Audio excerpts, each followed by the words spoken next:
ওহে বিশ্বাসীরা, তোমরা একে অপরকে তুচ্ছ তাচ্ছিল্য করো না, হাসি ঠাট্টা করো না, কাউকে সুখরিয়া মানে কাউকে তুচ্ছ করা, কাউকে নিয়ে ব্যঙ্গ করা, হাসি তামাশা করা, এটা করো না, এটা কবিরা গুনাহ। মানে এমন কোনো কথা বলো না যাতে তোমার ভাইয়ের মনে কষ্ট হয়, এরকম কিছু বলা যাবে না।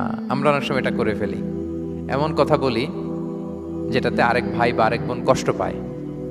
আমরা খুব সিম্পলি বলি, কিন্তু এটা কবিরা গুনাহ। এটা কি? বিশেষ করে তার আকৃতি নিয়ে আপনি কিছু বলতে পারবেন না, এটা বড় কবিরা গুনাহ। এটাকে বডি শেমিং বলে। কি বলে? বডি শেমিং হারাম। কারণ বডি স্ট্রাকচার, এটা কি আমার ইচ্ছে মতো হয়েছে না আল্লাহ বানাইছে? আচ্ছা, আপনি যে এত সুন্দর ফর্সা, কে বানালো? হ্যাঁ, আবার আরেকজন যে একটু শ্যামবর্ণের, তাকে কে বানালো? আপনি লম্বা, কে বানালো? কেউ খর্বাকৃতির, খাটো, তাকে কে বানালো? তাহলে আপনি আকৃতি নিয়ে তাকে যদি ঠাট্টা করেন, আসলে কি ঠাট্টা কি তাকে করা হলো নাকি আল্লাহকে? কারণ আসল ডিজাইনারটা কে? হুয়াল্লাযী ইউসাউবিরুকুম ফিল আরহামি কাইফা ইয়াশা।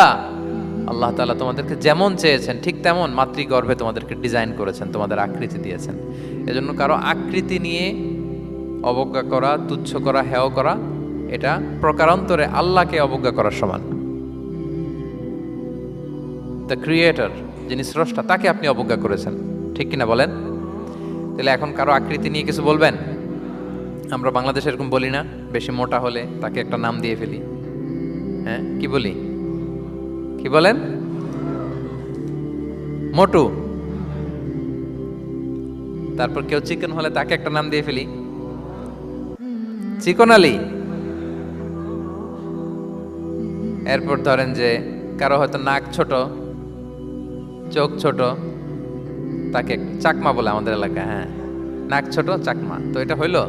তো সে কি নিজে তার নাককে এরকম বানাইছে? এরকম নানা ধরনের আকৃতির অনেক কিছু হতে পারে। এই যে বডি শেমিং, এটা হারাম। এটা কি? এবং জরিপে এসেছে অনেক বাচ্চারা স্কুলে যেতে চায় না তার দেহের বিভিন্ন আকৃতি নিয়ে, তার বন্ধুরা তাকে টিস করার কারণে।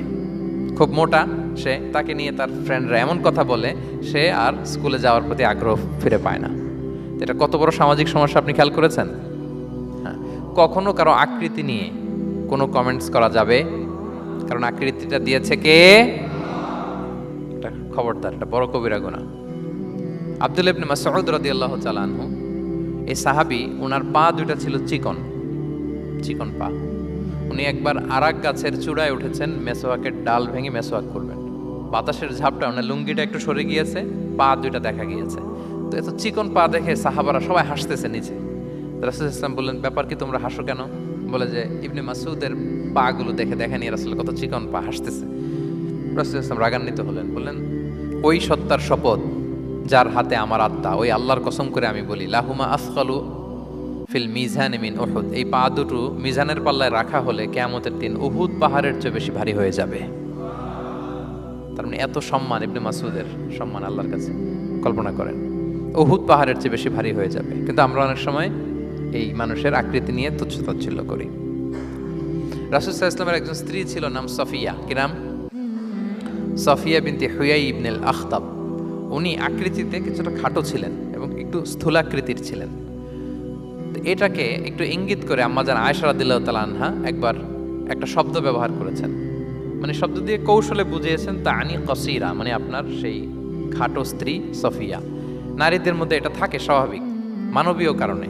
একাধিক স্ত্রী হলে মানবীয় কারণে একটু জেলাসি বা একটু কিছু বিষয় থাকে, এটা থেকে মানুষ বেরোতে পারে না, এবং সেটা নবীদের স্ত্রীরাও সেটা থেকে বেরোয়া সম্ভব ছিল না।